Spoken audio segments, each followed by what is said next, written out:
ಕೊಡುವಂತ ಇನ್ಸ್ಟ್ರಕ್ಷನ್ಸ್ ನ ಫಾಲೋ ಮಾಡ್ಬೇಕಾಗತ್ತೆ.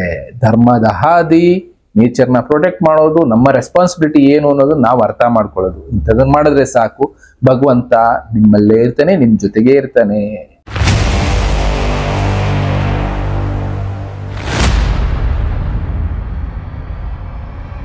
ನಮಸ್ಕಾರ ವೀಕ್ಷಕರೇ. ಕೆಲವಷ್ಟು ಪ್ರಶ್ನೆಗಳು ನಮ್ಮಲ್ಲಿ ಹಾಗೆ ಉಳ್ಕೊಂಡ್ಬಿಡುತ್ತೆ. ಹೌದು, ಇದು ಸರಿನಾ, ಇದು ತಪ್ಪ, ಇದು ಏನು ಎತ್ತ ಅಂತ ಗೊತ್ತೇ ಆಗೋದಿಲ್ಲ ಅಂತ ಪ್ರಶ್ನೆಗಳು ಎಷ್ಟೆಷ್ಟೋ ಉಳ್ಕೊಂಡ್ಬಿಡುತ್ತೆ. ಅದರಲ್ಲಿ ಒಂದು ವಿಷಯ, ಕಲ್ಕಿ ಭಗವಾನ್ ಭೂಮಿಗೆ ಬರೋದೇ ಇಲ್ಲ, ನಾವು ಅನ್ಕೊಂಡಿರೋದೇ ಸುಳ್ಳು ಅನ್ನೋ ಮಟ್ಟಕ್ಕೆ ಕೆಲವಷ್ಟು ಪ್ರಿಡಿಕ್ಷನ್ಗಳು ಉಳ್ಕೊಂಡ್ಬಿಡುತ್ತೆ. ಇದರಲ್ಲಿ ನನಗೂ ಕೆಲವಷ್ಟು ಜನ ಕಳಿಸ್ತಾ ಇರ್ತಾರೆ ಅನ್ನಲ್ಲ, ಇನ್ನೊಬ್ರು ಯಾರೋ ಒಬ್ರು ಕಳಿಸಿರೋದು ಸ್ನೇಹಿತರು, sir predict correctly, check this video, you will get know more information about it ಅಂತ ಕಳಿಸಿದ್ದಾರೆ. ನಾನು ಈ ವಿಡಿಯೋ ಪೂರ್ತಿ ನೋಡಿದೆ. ಇದು ಬಂದು ಆಸ್ಟ್ರೋ ಕಪೂರ್ ಅನ್ನೋರು 4 years ಬ್ಯಾಕ್ ಹಾಕಿರುವಂತ ಒಂದು ವಿಡಿಯೋ. ಇದರಲ್ಲಿ ಇವರು ಎಕ್ಸ್ಪ್ಲೈನ್ ಮಾಡ್ತಾ ಹೋಗ್ತಾರೆ, ಸತ್ಯಯುಗ ಏನು, ತ್ರೇತಾಯುಗ ಏನು, ಇನ್ನು ದ್ವಾಪರ ಯುಗ ಏನು, ಕಲಿಯುಗ ಎಷ್ಟು, ಇದೆಲ್ಲ ಎಕ್ಸ್ಪ್ಲೈನ್ ಮಾಡ್ತಾ ಹೋಗ್ತಾರೆ. ಇವರು ಪೂರ್ತಿಯಾಗಿ ಹೇಳಾದ್ಮೇಲೆ, ನಾನು ಈ ವಿಡಿಯೋ ಕೇಳಾದ್ಮೇಲೆ ನನಗೂ ಗೊತ್ತಾಗಿದ್ದು, ಅವ್ರು ಹೇಳೋದು ಮಾಮೂಲಿ ಬುಕ್ಗಳಲ್ಲಿ ಏನ್ ಬರ್ದಿದೆ, 4,32,000 ಏನಿದೆ ಅದು ಕಲಿಯುಗ ಇದೆ ಅಂತಾನೆ ಹೇಳ್ತಾರೆ. ಇನ್ನ ಅದಕ್ಕಿಂತ ಮುಂಚೆ ದ್ವಾಪರ ಯುಗ, ಇನ್ನ ತ್ರೇತಾಯುಗ ಅವರು ಬೋರ್ಡ್ ಅಲ್ಲಿ ಬರೆದು ತೋರಿಸ್ತಾರೆ ನೋಡಿ, ಇಷ್ಟಿಷ್ಟು ವರ್ಷಗಳು ಇತ್ತು. ಅದೇ ರೀತಿ ಕಲಿಯುಗ ಈಗ 4,32,000 ವರ್ಷ ಇದೆ. ಅದಾದ ಮೇಲೆ ಈಗ ಜಸ್ಟ್ 5,000 ವರ್ಷ ಮುಗಿದಿದೆ. ಅದಾದ ಮೇಲೆ ಇನ್ನ ಬೇರೆ ಬೇರೆದೆಲ್ಲ ನಡೆಯುತ್ತೆ. ಅದರಲ್ಲೂ ಒಂದು ಕಲ್ಪ ಅಂದ್ರೇನು, ಒಂದು ಬ್ರಹ್ಮನ ದಿನ ಅಂದ್ರೇನು, ಬ್ರಹ್ಮನ ಆಯಸ್ ಎಷ್ಟು, ಒಂದೊಂದನ್ನು ಕ್ಲೀನ್ ಆಗಿ ಬರೆದು ತೋರಿಸ್ತಾ ಹೋಗ್ತಾರೆ ಅವ್ರ ಬೋರ್ಡ್ ಅಲ್ಲಿ. ತೋರ್ಸಾದ ಮೇಲೆ ಅವ್ರು ಡೀಟೇಲ್ಸ್ ಹೇಳ್ತಾ ಹೋಗ್ತಾರೆ. ನಾವೇನ್ ಅನ್ಕೊಂಡಿದೀವಿ, ಕಲ್ಕಿ ಭಗವಾನ್ ಬರ್ತಾರೆ, ನಮ್ಮನ್ನ ಕಾಪಾಡ್ತಾರೆ, ಕಲಿಯುಗ ಅಂತ್ಯ ಆಗೋದಕ್ಕೆ ಬಂದಿದೆ, 5,000 ವರ್ಷ ಆದ್ಮೇಲೆ ಕಲಿಯುಗ ಅಂತ್ಯ ಆಗೋಗುತ್ತೆ, ಕಲ್ಕಿ ಭಗವಾನ್ ಬರ್ತಾರೆ ಅಂತ ನಾವ್ ಅನ್ಕೊಂಡಿದ್ವಿ. ಆ ರೀತಿ ಕಲ್ಕಿ ಭಗವಾನ್ ಬರೋದಿಲ್ಲ ಅನ್ನೋ ಒಂದು ವಿಷಯನ ಇವ್ರು ಹೇಳ್ತಾರೆ. ಅಂದ್ರೆ ಕಲಿನ ಯಾವ ರೀತಿ ನಾವು ನೋಡೋದಕ್ಕಾಗೋದಿಲ್ವೋ ಅದೇ ರೀತಿ ಕಲ್ಕಿನ ಕೂಡ ಎಲ್ಲರೂ ನೋಡೋದಕ್ಕಾಗೋದಿಲ್ಲ. ಕಲ್ಕಿ ಅನ್ನೋದು ಒಂದು ಶಕ್ತಿ, ಕಲ್ಕಿ ಅನ್ನೋದು ಒಂದು ಎನರ್ಜಿ, ಅದನ್ನ ನಾವು ನಾರ್ಮಲ್ ಕಣ್ಣಿಂದ ನೋಡೋದಕ್ಕಾಗೋದಿಲ್ಲ. ಈಗ ಕಲಿ ಪ್ರಭಾವ ಅಂತ ಯಾವ ರೀತಿ ಹೇಳ್ತೀವೋ ಅದೇ ರೀತಿ ಕಲ್ಕಿ ಪ್ರಭಾವ ಅಂತಾನೆ ಅನ್ಕೋಬೇಕು. ಅಧರ್ಮದ ವಿರುದ್ಧ ಹೋರಾಡೋದೇ ಕಲ್ಕಿ ಪ್ರಭಾವ ಅಂತ ಅನ್ಕೊಳ್ಳಿ ಅನ್ನೋ ವಿಷಯನ ಇವ್ರು ಹೇಳ್ತಾರೆ. ಹೇಳೋದ್ರಲ್ಲಿ ಸತ್ಯ ಇದೆ. ನಾವು ಕಣ್ಮುಂದೆ ಅಧರ್ಮ ನಡೀತಾ ಇರ್ಲಿ, ಕೆಟ್ಟದ್ ನಡೀತಾ ಇರ್ಲಿ ನೋಡ್ಕೊಂಡು ಸುಮ್ಮನೆ ಇರ್ತೀವಿ, ಯಾವತ್ತೂ ಕೂಡ ತಡೆಯೋದಕ್ಕೆ ಹೋಗೋದಿಲ್ಲ, ಯಾವತ್ತೂ ಕೂಡ ನಿಲ್ಸೋದಕ್ಕೆ ಹೋಗೋದಿಲ್ಲ. ಬೇಕಾದ್ರೆ ಒಂದು ವಿಡಿಯೋ ಮಾಡ್ಬಿಟ್ಟು ಅದನ್ನ ವೈರಲ್ ಮಾಡ್ಕೊಳ್ತೀವಿ, ಹೆಸರು ಮಾಡ್ಕೊಳ್ತೀವಿ, ನಮ್ಮ ಚಾನಲ್ ಅಲ್ಲಿ ಈ ತರ ವಿಡಿಯೋ ಹಾಕಿದ್ವಿ ಅಂತ. ಅದನ್ನ ಬಿಟ್ಟು ಅದನ್ನ ತಡೆಯೋ ಕೆಲಸ ಮಾಡೋದೇ ಇಲ್ಲ.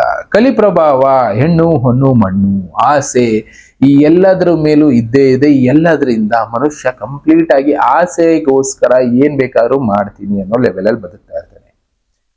ಅಂಥದ್ರಿಂದ ಹೊರ್ಗಡೆ ಬರ್ಬೇಕಾಗಿರೋದೇ ನಾವಿಲ್ಲಿ ಮಾಡ್ಬೇಕಾಗಿರೋದು.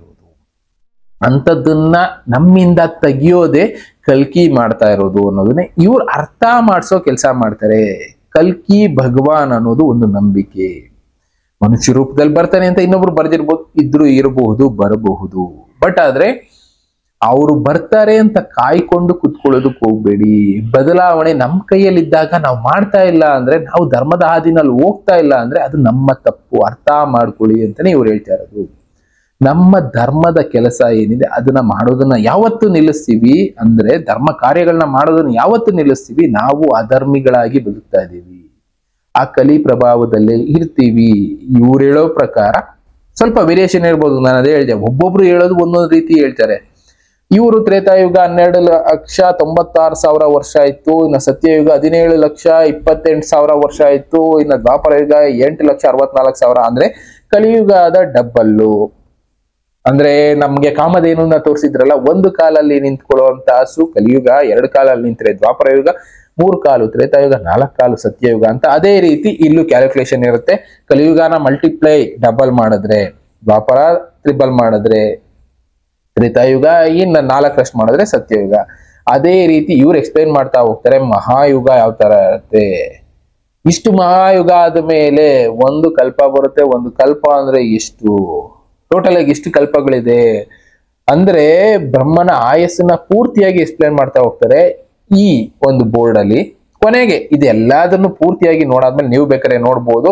ಆಸ್ಟ್ರೋ ಕಪೂರ್ ಅನ್ನೋರ್ದು ಒಂದು ವಿಡಿಯೋದಲ್ಲಿ ಫೋರ್ಕ್ರೇ ಅಬೌಟ್ ಕಲ್ಕಿ may be misleading, what is the scientific ground Prashant Kapoor ಅನ್ನೋರು ಹೇಳೋದು. ಅಂದ್ರೆ ಕಲ್ಕಿ ಅನ್ನೋ ಒಂದು ಹೆಸರಲ್ಲಿ ಮಿಸ್ಲೀಡ್ ಮಾಡ್ತಾ ಇದಾರ ಅನ್ನೋದನ್ನ ಅರ್ಥ ಮಾಡ್ಕೊಳ್ಳಿ ಅಂತಾನೆ ತಿಳಿಸ್ತಾ ಹೋಗ್ತಾರೆ.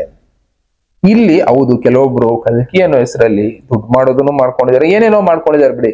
ಆದ್ರೆ ಕಲ್ಕಿ ಅನ್ನೋದು ನಮ್ಮೊಳಗಡೆನೆ ಇದ್ದಾನೆ ಅನ್ನೋ ಒಂದು ಮಾತು ಮಾತ್ರ ಸತ್ಯ.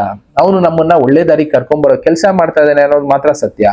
ಆದ್ರೂ ಕೂಡ ನಾವು ಕಲಿ ಪ್ರಭಾವ ಜಾಸ್ತಿ ಇರುತ್ತೆ, ಕೆಟ್ಟದ್ರ ಕಡೆನೆ ಹೋಗ್ತೀವಿ, ಕಲ್ಕಿ ಪ್ರಭಾವದ ಕಡೆ ಹೋಗೋದಿಲ್ಲ. ಧರ್ಮ ಕಾರ್ಯ ಮಾಡಿ ಧರ್ಮದ ಹಾದಿನಲ್ಲಿ ಕಲಿ ದೂರ ಹೋಗ್ತಾನೆ, ಕಲ್ಕಿ ನಿಮ್ ಜೊತೆಗೆ ಇರ್ತಾನೆ ಅನ್ನೋದು ಇವರು ತಿಳಿಸ್ತಾ ಇರೋಂತ ಮಾತಿನ ಅರ್ಥ. ಕಲ್ಕಿ ಮುಂದೆ ಬರಬಹುದು, ಬಟ್ ಅಧರ್ಮ ಯಾವಾಗ ಜಾಸ್ತಿ ಆಗುತ್ತೆ ಅದನ್ನ ಅಂತ್ಯ ಮಾಡೋದಕ್ಕಂತೂ ಬಂದೇ ಬರ್ತಾನೆ ಅನ್ನೋದು ಮಾತ್ರ ಸತ್ಯ ಅಂತಾನೆ ಇವರು ಹೇಳ್ತಾರೆ. ಅದನ್ನ ನಾನು ಇನ್ನೊಂದು ವಿಡಿಯೋದಲ್ಲಿ ತಿಳಿಸ್ತೀನಿ ನಿಮಗೆ. ಬಟ್ ಇದಕ್ಕೆ ಒಂದು ಕ್ಲಾರಿಟಿ ಕೊಡ್ಬೇಕಾದ್ರೆ ಇವ್ರು ಹೇಳ್ತಾ ಇರೋದು ಕಲ್ಕಿ ಅನ್ನೋದು ಬರೋದಿಲ್ಲ. ಕಲ್ಕಿ ಅನ್ನೋ ಒಂದು ನಾವ್ ಅನ್ಕೊಂಡಿವಲ್ಲ ವ್ಯಕ್ತಿ ಇಲ್ಲ ದೈವ ದೇವರು, ಆ ವ್ಯಕ್ತಿ ಬರೋದಿಲ್ಲ. ಅದನ್ನ ಅನ್ಕೊಂಡು ನಾವು ಆ ದಾರಿನಲ್ಲೇ ಬದುಕೋದು ಬೇಡ. गॉड क्या है? गॉड तो हमारे अंदर भी है. क्या हमारे प्रकृति के लिए कुछ हमारी रिस्पॉन्सिबिलिटीज नहीं है? अगर कहीं अत्याचार हो रहा है या कुछ गलत चीजें हम देख रहे हैं तो क्या हम आंखें बंद कर लें? क्या हमारी कोशिशें नहीं होनी चाहिए कि उन चीज़ों के लिए हम अपनी रिस्पॉन्सिबिलिटी लेके जाएं और हम भी वहाँ पर कुछ करें? जैसे कि अभी नेचर ख़त्म होता जा रहा है या हम ट्रीज प्लांटेशन करना शुरू कर दें, तो हमें पहले तो अपनी रिस्पॉन्सिबिलिटीज़ को समझना पड़ेगा कि हमारी रिस्पॉन्सिबिलिटीज़ क्या है. इंस्टेड ऑफ कि कल की अवतार आएंगे एंड दे विल ब्लेस, आशीर्वाद देंगे एंड चुटकी में सब ठीक हो जाएगा, ऐसा कुछ नहीं होने वाला है. और ना ही आप उनको देखने वाले हैं, और ये आपको सरप्राइज भी नहीं मिलने वाला है.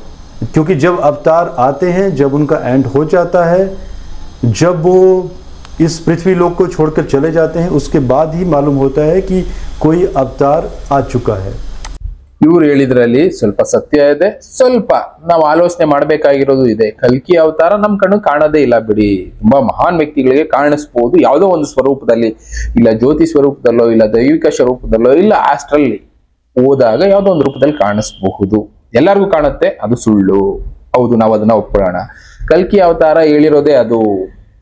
ಅಧರ್ಮನ ಎದುರಿಸಿ, ನಮ್ ಕಣ್ಣು ಮುಂದೆ ಅಧರ್ಮ ನಡೀತಾ ಇದ್ರೆ ಅದನ್ನ ಎದುರಿಸಿ ತಡೀರಿ, ಅದನ್ನ ಸರಿ ಮಾಡೋ ಕೆಲಸ ಮಾಡಿ, ನಿಮ್ಮ ರೆಸ್ಪಾನ್ಸಿಬಿಲಿಟಿ ಅದು. ಅದನ್ನೇ ಇವ್ರು ಹೇಳ್ತಾ ಇರೋದು. ಹೌದು, ಕಲ್ಕಿ ಆಗ್ಬೋದು, ಇನ್ನ ವಿಷ್ಣುವಿನ ದಶಾವತಾರದಲ್ಲಿ ಎಲ್ಲದರಲ್ಲೂ ಹೇಳಿದ್ ಒಂದೇ, ಅಧರ್ಮ ಎಲ್ಲಿ ನಡೆಯುತ್ತೆ ಅದನ್ನ ತಡಿ, ಅದು ನೀನ್ ಮಾಡ್ಬೇಕಾಗಿರೋ ಒಳ್ಳೆ ಕೆಲಸ. ದಯೆ ತೋರ್ಸು, ಎಲ್ಲದಕ್ಕೂ ದಯೆ ತೋರ್ಸು. ದಯೆನೇ ಧರ್ಮದ ಮೂಲವಯ್ಯ ಅಂತ ಬಸವಣ್ಣವ್ರು ಹೇಳ್ಬಿಟ್ರು. ದಯೆ ತೋರ್ಸು, ಸಮಯ ಬಂದಾಗ ಯುದ್ಧ ಮಾಡೋದಕ್ಕಾದ್ರೂ ನಿಂತ್ಕೋ, ಧರ್ಮದ ವಿರುದ್ಧ ಬಂದ್ರೆ ಒಳ್ಳೇದಾದ್ರೆ ಅದಕ್ಕೆ ಸಪೋರ್ಟಿವ್ ಆಗಿ ನಿಂತ್ಕೋ. ಒಟ್ನಲ್ಲಿ ಇದೆಲ್ಲ ಮಾಡಿದ್ರೆ ನೀನು ದೇವ್ರ ಕೃಪೆ ಪಾತ್ರ ಆಗ್ತೀಯಾ. ಎಲ್ಲೋ ಒಂದು ಕಡೆಯಿಂದ ದೇವ್ರು ಬರ್ತಾನೆ, ನಾವು ಹಾಳು ಮಾಡಿರೋದನ್ನೆಲ್ಲ ಚಿಟ್ಕಿ ಹೊಡಿಯೋದ್ರಲ್ಲಿ ಸರಿ ಮಾಡ್ಬಿಡ್ತಾನೆ ಅಂತ ಒಂದು ನಂಬಿಕೆನಲ್ಲಿ ಬದುಕ್ತಾ ಇದೀರಲ್ಲ, ಅದು ತಪ್ಪು ಅಂತ ಈ ವ್ಯಕ್ತಿ ಹೇಳ್ತಾ ಇದ್ದಾರೆ. ಹೌದು, ನಾವು ಆ ನಂಬಿಕೆನಲ್ಲಿ ಬದುಕ್ತಾ ಇರೋದು ತಪ್ಪು ಅಂತ ನಾನು ಎಷ್ಟೋ ಸಲ ಹೇಳಿದ್ದೀನಿ. ಕಲಿ ಅವತಾರ ಹೇಗೆ ನಾವು ನೋಡಿಲ್ವೋ, ಕಲ್ಕಿ ಅವತಾರನು ನಾವು ನೋಡೋದು ಸಾಧ್ಯ ಆಗದೆ ಇರಬಹುದು. ಆದ್ರೆ ನಮ್ಮಲ್ಲಿ ಕಲಿ ಅಂಶಗಳು ಇದೆ ಅಂದಾಗ ನಮ್ಮಲ್ಲಿ ಕಲ್ಕಿ ಅಂಶಗಳನ್ನ ಸೇರಿಸ್ಕೊಳ್ಳೋ ಕೆಲಸ ನಾವು ಕೂಡ ಮಾಡಬಹುದು. ಅಧರ್ಮ ನಡೆದ್ರೆ ಅದಕ್ಕೆ ಆಪೋಸ್ ಮಾಡಿ, ಅದು ನಮ್ಮ ರೆಸ್ಪಾನ್ಸಿಬಿಲಿಟಿ. ನೇಚರ್ ಡೆಮಾಲಿಷನ್ ಆಗ್ತಾ ಇದೆ, ಆಪೋಸ್ ಮಾಡಿ, ಅದು ನಮ್ಮ ರೆಸ್ಪಾನ್ಸಿಬಿಲಿಟಿ. ಅಯ್ಯೋ ನನ್ಗೆ ಯಾಕೆ ಬಿಡು, ದೇವ್ರು ಬಂದು ನೋಡ್ಕೊಳ್ತಾನೆ ಅಂದ್ರೆ we are at bad stage ಅಂತಾನೆ ಹೇಳ್ತಾ ಇದಾರೆ. ಹೌದು, ಅದು ಸತ್ಯ. ಎಲ್ಲರೂ ಕೂಡ ಅಧರ್ಮಿಗಳಾಗಿ ಬದುಕ್ತಾ ಇದ್ದೀವಿ. ಅವರ ಅರ್ಥ ಕಲ್ಕಿ ಅನ್ನೋರು ಬರೋದಿಲ್ಲ. ಯಾಕೆ? ನಾವ್ ಯಾರು ಅವ್ರನ್ನ ಕರೆಯೋದಿಲ್ಲ. ನಮ್ಮಲ್ಲಿ ಇನ್ವೋಕ್ ಮಾಡ್ಕೊಳ್ದೇ ಇದ್ರೆ, ಅಂದ್ರೆ ನಮ್ಮಲ್ಲಿ ನಾವು ಅವ್ರನ್ನ ಸೇರಿಸ್ಕೊಳ್ದೇ ಇದ್ರೆ ಅವ್ರು ಬರೋದಿಲ್ಲ. ನಮ್ಮಲ್ಲಿ ಅವ್ರನ್ನ ಸೇರಿಸ್ಕೊಳ್ಳೋ ಪ್ರಯತ್ನ ಮಾಡಿ, ಕಲ್ಕಿ ನಮ್ಮಲ್ಲೇ ಇದಾನೆ ಅನ್ನೋ ಫೀಲ್ ಮಾಡೋ ಪ್ರಯತ್ನ ಮಾಡಿ, ಸಮಾಜನ ಸರಿ ಮಾಡೋ ಕೆಲಸ ಮಾಡಿ, ಕಲ್ಕಿ ಅವತಾರ ಆಟೋಮೆಟಿಕಲಿ ಬರುತ್ತೆ, ಸರಿ ಮಾಡುತ್ತೆ, ನಮ್ಮ ಕೈಲಿಂದನೇ ಸರಿ ಮಾಡಿಸುತ್ತೆ ಅನ್ನೋ ವಿಷಯನ ಇವ್ರು ತಿಳಿಸಿದ್ದಾರೆ. ನಿಜವಾಗ್ಲೂ ಸತ್ಯವಾದ ಅಂಶ. ನಾವು ಮಾಡ್ಬೇಕಾಗಿರೋದನ್ನ ಅವರು ತಿಳಿಸಿದ್ದಾರೆ. ಅಂತ ಕೆಲಸ ಮಾಡೋಣ. ಆ ಧರ್ಮದ ಕೆಲಸ ಯಾವುದೇ ಇದ್ರು ಅಪೋಸ್ ಮಾಡೋ ಕೆಲಸ ಮಾಡಿ, ತಡೆಯೋ ಕೆಲಸ ಮಾಡಿ. It's our responsibility. ತಿಳಿಸೋದನ್ನ ಬೇರೆ ಬೇರೆ ರೀತಿನಲ್ಲಿ ಅವರು ತಿಳಿಸ್ತಾ ಇರ್ತಾರೆ. ಬರಬಹುದು, ಯಾವುದೋ ಒಂದು ಮನುಷ್ಯ ರೂಪದಲ್ಲೇ ಬರಬಹುದು, ಇಲ್ಲ ಯಾವುದೋ ಒಂದು ಶಕ್ತಿ ರೂಪದಲ್ಲಿ ಬರಬಹುದು. ಜನರಿಗೆ ತಿಳಿಸೋ ಕೆಲಸ ಮಾಡಬಹುದು. ಆಗ್ಲೂ ಜನ ತಿಳ್ಕೊಳ್ಳೇ ಇಲ್ಲ ಅಂದ್ರೆ ಇನ್ನೇನ್ ಮಾಡ್ತೇನೆ? ಪೂರ್ತಿ ಧ್ವಂಸ ಅನ್ನೋದು ಆಗುತ್ತೆ. ಅದನ್ನ ಫೇಸ್ ಮಾಡಬೇಕು ನೇಚರ್ ಮೂಲಕ. ನೇಚರ್ ಧ್ವಂಸ ಮಾಡೋದಕ್ಕೆ ಶುರು ಮಾಡಿದ್ರೆ ಯಾರು ತಡೆಯೋದಕ್ಕಾಗೋದಿಲ್ಲ. ಅದು ಕಲ್ಕಿ ಭಗವಾನ್ ಮಾಡಿಸ್ತಾನೋ ಇಲ್ಲ ಭಗವಂತ ಮಾಡಿಸ್ತಾನೋ ಅನುಭವಿಸೋದಕ್ಕೆ ರೆಡಿ ಆಗ್ಬೇಕು. ಅದು ಆಗ್ಬಾರ್ದು ಅಂದ್ರೆ ಕೊಡುವಂತ ಇನ್ಸ್ಟ್ರಕ್ಷನ್ಸ್ ನ ಫಾಲೋ ಮಾಡ್ಬೇಕಾಗತ್ತೆ. ಧರ್ಮದ ಹಾದಿ, ನೇಚರ್ನ ಪ್ರೊಟೆಕ್ಟ್ ಮಾಡೋದು, ನಮ್ಮ ರೆಸ್ಪಾನ್ಸಿಬಿಲಿಟಿ ಏನು ಅನ್ನೋದು ನಾವು ಅರ್ಥ ಮಾಡ್ಕೊಳ್ಳೋದು. ಇಂಥದನ್ನ ಮಾಡಿದ್ರೆ ಸಾಕು, ಭಗವಂತ ನಿಮ್ಮಲ್ಲೇ ಇರ್ತಾನೆ, ನಿಮ್ ಜೊತೆಗೆ ಇರ್ತಾನೆ. ಆಗ ಕಲಿಕಿ ನಮ್ ಜೊತೆ ಬರ್ತಾನೆ ಅನ್ನೋದನ್ನ ಅರ್ಥ ಮಾಡ್ಕೊಳ್ಳಿ. ಇಂಥ ವಿಷಯಗಳನ್ನ ತಿಳ್ಕೊಳ್ಳೋಣ. ಅವರು ಕೇಳಿದ ಪ್ರಶ್ನೆಗೆ ನಿಜವಾಗ್ಲೂ ತುಂಬಾ ಒಳ್ಳೆ ವಿಷಯನೇ ಕೇಳಿದ್ರು. ನನ್ನ ಕೈಲಿ ಆಗ ಮಟ್ಟಿಗೆ ನಾನು ಉತ್ತರ ಕೊಟ್ಟಿದ್ದೀನಿ ಅನ್ಕೊಳ್ತೀನಿ. ಏನಾದ್ರು ತಪ್ಪಾಗಿದೆ ದಯವಿಟ್ಟು ಕ್ಷಮಿಸಿ. ಒಬ್ಬೊಬ್ರು ನಂಬಿಕೆ ಒಂದೊಂದು ರೀತಿ ಇರುತ್ತೆ. ಅವರವರ ನಂಬಿಕೆಗೆ ನಾನೇನು ಇಲ್ಲ ಅಪೋಸ್ ಮಾಡೋದಕ್ಕಾಗೋದಿಲ್ಲ. ಬಟ್ ಒಳ್ಳೇದನ್ನ ನಂಬಿ, ಅಷ್ಟು ಮಾತ್ರ ಹೇಳೋದಕ್ಕೆ ಇಷ್ಟಪಡ್ತೀನಿ. ಇನ್ನ ಬೇರೆ ಬೇರೆ ವಿಷಯಗಳ ಜೊತೆ ನಾನು ಮತ್ತೆ ಸಿಗ್ತೀನಿ. Thank you, good by.